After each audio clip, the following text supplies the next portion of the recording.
ইসলামে লটারি টানা হারাম, তাহলে আমরা 90% লোক কোরিয়াতে লটারির মাধ্যমে আসছি, আমাদের কোরিয়াতে ইনকাম করা হারাম হয়ে গেল তাহলে? না ভাই, এই প্রশ্নটির উত্তর বোঝার আগে আমাদেরকে জানতে হবে লটারি, সব লটারি কি হারাম কিনা। উত্তর হলো না, সব লটারি হারাম না। কোন লটারি হারাম আর কোন লটারি হালাল এটা আমাদেরকে জানতে হবে। প্রিয় নবী সাল্লাল্লাহু আলাইহি সাল্লাম লটারি হারাম হওয়ার কথা যেমন বলেছেন, আবার নবী করিম সাল্লাল্লাহু আলাইহি সাল্লাম বিভিন্ন সফরে যাওয়ার সময় তার একাধিক স্ত্রী ছিল, আপনারা জানেন। তাদের মধ্য থেকে কাকে নেবেন, একজনকে নিলে আরেকজন নাখোশ, সেজন্য তিনি লটারি করে তারপর একজনকে নিয়ে যেতেন। তাহলে নবী সাল্লাল্লাহু আলাইহি সাল্লাম লটারি করা নিষেধ এটা যেমন বলেছেন, আবার লটারির অপশনও রেখেছেন। তাহলে কোনটা হালাল আর কোনটা হারাম? এর উত্তর হলো, দেখুন, যেখানে আপনি ইনভেস্ট করবেন, 10 টাকা দিয়ে একটা লটারির কার্ড কিনেছেন, বা 20 টাকা 50 টাকা এনি অ্যামাউন্ট, এটা দিয়ে আপনি একটা কার্ড কিনেছেন, এরপরে অপেক্ষা করছেন লটারি কখন হবে। লটারি হলো, মিলে গেছে, আপনি 10 টাকায় 40 লাখ টাকা পাইলেন, আপনি 50 টাকায় 5,000 টাকা পাইলেন। এইভাবে যে লটারি হয়ে থাকে এটা হলো জুয়া, এটা পরিষ্কার হারাম। আল্লাহ সুবহানাহু ওয়া তাআলা বলেছেন যে ইন্নাল খামরা ওয়াল মাইসিরা ওয়াল আনসাবা ওয়াল আজলাম রিজসুম মিন আমালিশ শাইতান ফাজতানিবুহু, এটা হারাম। কিন্তু যদি এমন হয় যে কোনো পেমেন্টের ব্যাপার নাই, ধরুন আপনি কোনো একটা জায়গায় কাজ করা নিয়ে ডিসিশনহীনতায় ভুগছেন, যে 5 জন আছে, 5 জনের যে কোনো 3 জনকে নেবেন, 5 জন একই যোগ্যতা সম্পন্ন, তখন লটারি করে যে কোনো 3 জনকে নিলেন, তো এইটা হারাম না, এই লটারি হারাম না। আমরা অনেক সময় দেখা যায় প্রশ্ন করবার জন্য এক একজনকে এক একটা প্রশ্ন করব, কিন্তু কাকে কোনটা করব, কে বলবে আমারটা সহজ আমারটা কঠিন হয়ে গেছে, সেজন্য লটারি করে আমরা প্রশ্ন তুলি, যার যেটা ভাগে আসে তাকে সেটা আমরা করি। তো এই লটারি হারাম না।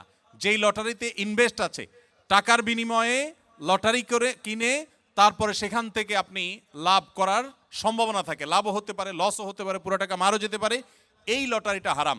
আর এর বাইরে যে লটারির কথা বললাম এটা কিন্তু হারাম না। বিধায় আপনারা কোনো দেশে আসার জন্য যদি এই জাতীয় লটারি করে আসেন, তাহলে আপনাদের উপার্জন হারাম হবে না, ওই লটারি করাটাও হারাম হবে না। ইভেন যদি কেউ হারাম কোনো কিছু করে আসেনও, তাহলে ওই কাজটা হারাম হবে, এর কারণে আপনার হালাল উপার্জনও হারাম হয়ে যাবে, ব্যাপারটা সেরকম না। মেয়ের বিয়ের পর ছেলে বন্ধু বা কাজিন ব্রাদার বলে ছেলেদের সাথে কথা বলে, এই কারণে অনেক প্রবাসী দেশি ভাইদের সংসার, প্রবাসী বা দেশি ভাইদের সংসার ভেঙে যায়, এ বিষয়ে কিছু বলেন। দেখুন, বিয়ের পরে হোক আর আগে হোক, চাচাতো বোন, খালাতো বোন, মামাতো বোন, ফুফাতো বোন, শালাতো বোন, শালাতো বোন মানে শালিকা, যত রকমের এই টাইপের বোন আছে, এই সব বোনদের সাথে আমাদের পর্দা মেনটেন করতে হবে, ফরজ। পর্দা যদি আপনি মেনটেন না করেন আপনি গুনাহগার হবেন। চাচাতো বোন, খালাতো বোন, বাহিরের একজন অপরিচিত নারীর সাথে পর্দা করা যেরকম ফরজ, আপনার এই টাইপের বোনদের সাথেও পর্দা করা কি ফরজ। বরং শ্যালিকার সাথে পর্দা আরও বেশি গুরুত্বের সাথে আপনাকে করতে হবে। বিধায় এই বিষয়ে যদি কেউ ঢিলামি করেন তাহলে সংসারে অশান্তি হবে, সেটা সবার ক্ষেত্রে প্রযোজ্য, প্রবাসী হোক আর দেশি হোক। অনেকে আছেন বিয়ের পরও নিজের এই জাতীয় বোনদের সাথে খুব র্যান্ডম যোগাযোগ করছেন, হাই হ্যালো করছেন। পর্দাহীন হবেন, আবার সংসারে শান্তি হবে, দুইটা একসাথে কোনোদিনই সম্ভব না। আপনি সুখী থাকতে চান, স্বামী হন আর স্ত্রী হন, পুরুষ হন আর নারী হন, উভয়কেই আপনার পর্দার বিধান মেনে চলতে হবে। আপনার চাচা, মেয়েদের জন্য চাচাতো ভাই, খালাতো ভাই, মামাতো ভাই, ফুফাতো ভাই, এই জাতীয় সব ভাই, এমনকি দেবর ভাসুর, তাদের সবার সাথে আপনার পরিপূর্ণ পর্দা মেনটেন করতে হবে। অনেকেই আছেন বাহিরে অনেক বোরকা পরেন, কিন্তু নিজের দেবরের সাথে পর্দা করেন না, নিজের মামাতো খালাতো ভাইয়ের সাথে পর্দা করেন না। অনেক মহিলারা আছে এরকম, তারা গুনাহে লিপ্ত। অনেক পুরুষ আছে যে বাহিরে পরনারীর সাথে দেখা সাক্ষাৎ করেন না, কিন্তু চাচাতো বোনের সাথে আলাপ সালাপ জোড়ায় দেন, খালাতো বোনের সাথে গল্পগুজব জোড়ায় দেন, বাড়িতে গেলে তাদের সাথে আড্ডা জমা দেন। এগুলো হারাম। ইসলাম কেন হারাম করছে বুঝতে একটু সময় লাগে। আমাদের মনে হয় যে কেন এত কড়াকড়ি, আমারই তো চাচাতো বোন। যখন চাচাতো বোনের হাত ধরে চাচাতো ভাই পালায় যায়, তখন বোঝা যায় কেন ইসলাম হারাম করেছে। ঠিক না বে ঠিক? এখানে কোরিয়াতে বেশ কিছু চকলেটের উপাদানের জায়গায় লেখা থাকে সাসুগি বা থাক্কুগি, যার অর্থ গরু বা মুরগি, অথবা চকলেটগুলো সফট মিল্ক ফ্লেভারের চকলেট। আদৌ পিওর গরু বা চিকেন আছে কি না তা বোঝা যায় না, থাকলেও হালাল কিনা আমরা সেটা জানি না। এমন নুডলসও আছে। এরকম চকলেট বা নুডলস খাওয়া আমাদের জন্য হালাল হবে কি না? প্রশ্নটি লিখেছেন ভাই আবির। আপনার প্রশ্ন উত্তর হলো যে যত চকলেট আছে ওয়ার্ল্ড ওয়াইড, বেশিরভাগ চকলেটগুলোতেই আসলে হারামের উপস্থিতি বা উপাদান থাকার সম্ভাবনা জোরালো, সবগুলোতে না। অনেক চকলেট আছে এর বিপরীতে আলহামদুলিল্লাহ যেগুলো হালাল, যেগুলোতে হারাম কোনো উপাদান নেই। এই বিষয়টা পৃথিবীর অন্য অনেক দেশে নিরূপণ করা সহজ, আপনাদের কোরিয়াতে একটু কঠিন। আপনি জাপানে গেলেও দেখবেন যে বিভিন্ন বাজারে, বিভিন্ন সুপার মার্কেটে, বিভিন্ন মার্টে, সুপার মলে, সুপার শপিং মলে আপনি দেখবেন যে চকলেট হোক, যে কোনো ফুড হোক, সেখানে স্ক্যান করে চেক করা যায় এটা হালাল কি হারাম, এখানকার উপাদান কি, সব ডিটেল জানা যায়। এবং হালাল সার্টিফিকেশন প্রতিষ্ঠানগুলো খুবই স্ট্রং সেসব দেশে, যার কারণে হালাল সার্টিফিকেশনের উপরে নির্ভর করা যায়।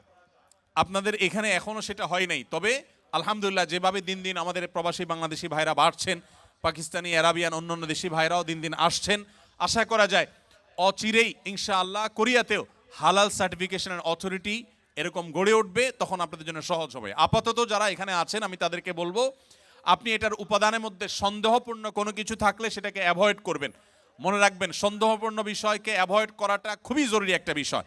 যেটা আপনি নিশ্চিত হালাল জানবেন শুধু সেটাই গ্রহণ করবেন, আর যেটাকে সন্দেহ মনে হবে সেটা আপনি অ্যাভয়েড করে চলবেন।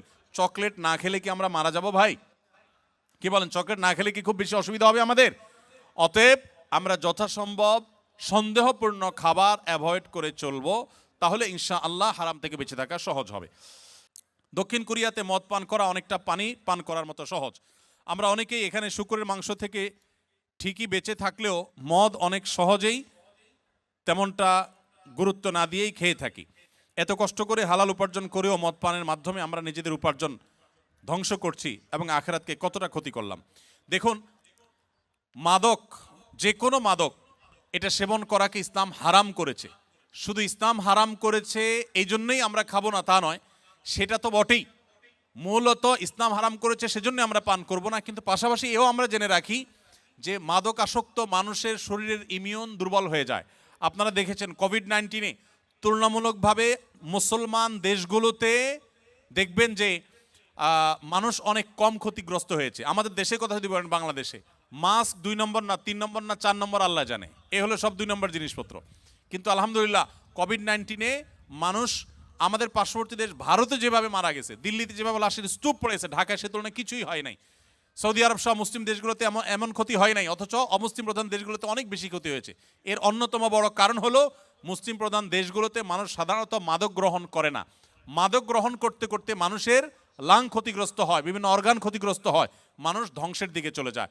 তো আমরা, আল্লাহ তাআলা মাফ করুক, যাদেরকে আল্লাহ তাআলা তৌফিক দিয়েছেন হালাল উপার্জন করার, বিদেশে আসার, তারা এখানকার মাদকের ছড়াছড়ি দেখে যদি এখান থেকে মাদক সেবন করেন, গ্রহণ করেন, তো মনে রাখবেন দুনিয়া উপার্জন করছেন ঠিকই, আপনার আখিরাত ধ্বংস করছেন। মাদক সেবন করা হারাম, কঠোর হারাম। আল্লাহ তাআলা বলেছেন, ইন্নামাল খামরু ওয়াল মাইসিরু ওয়াল আনসাবু ওয়াল আজলামু রিজসুম মিন আমালিশ শাইতানি ফাজতানিবু। মদ, জুয়া, এই সবগুলো শয়তানি কর্মকাণ্ড, অতএব এগুলো থেকে তোমরা বিরত থাকো।